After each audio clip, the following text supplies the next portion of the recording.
continuación hablaremos de 5 puntos esenciales en la producción de galletas Oreo. El primero será la explicación de su diagrama de flujo, que consta de 10 operaciones.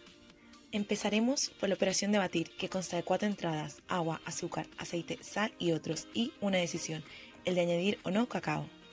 Seguimos con el enfriamiento, que se compone por una entrada, el hielo seco. La evaporación, con 2 entradas, harina, levadura y una salida, vapor. Seguimos con el amasado, el moldeado, el horneado, el secado y la colocación correcta de las galletas, donde añadiremos crema de vainilla, otra entrada. Finalmente, la clasificación y el envasado. En el segundo punto, escogeremos una etapa y la explicaremos. En nuestro caso, el enfriamiento. Esta etapa proporciona que la masa sea más resistente, tanto para el moldeado como para su posterior horneado. Sus parámetros de control a tener en cuenta son la temperatura, la humedad, la presión y el oxígeno que pueda encontrarse en el ambiente o aire. Sus mayores problemas potenciales son el obtener una masa quebradiza, fácil de romper, o demasiado húmeda, impidiendo su amasado o moldeado. Aparte, el mal uso del hielo seco puede proporcionar al personal asfixia o congelación. En el tercer punto voy a hablar del diagrama de Ishikawa, que habla de diferentes causas que pueden dar un efecto indeseable. Maquinaria, suciedad, corrosión o poca hermeticidad. Mano de obra, cantidad de hielo añadida o higiene personal. Método: cálculo de la presión de la cámara de evaporación o el cálculo de la cantidad de hielo y la temperatura de hielo.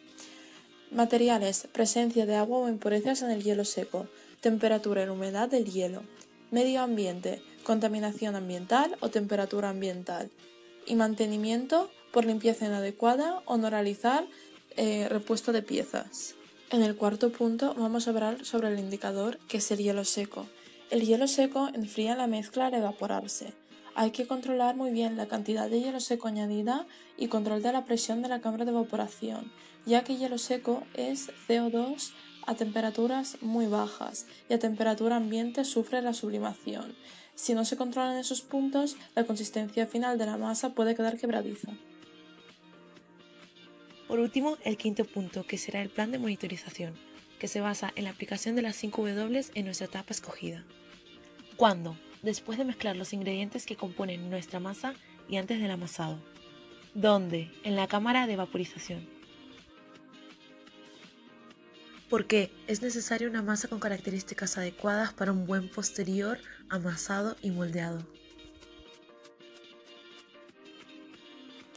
¿Quién? El encargado de la tapa, el supervisor del proceso o el jefe de producción.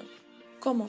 Los encargados deben saber la importancia de la tapa y su supervisión, tanto las materias primas que la componen, siendo el hielo seco en este caso el más importante, como las condiciones atmosféricas que rodean la etapa. Si quieren obtener más información, aquí tenéis el enlace al vídeo. Gracias por vuestra atención.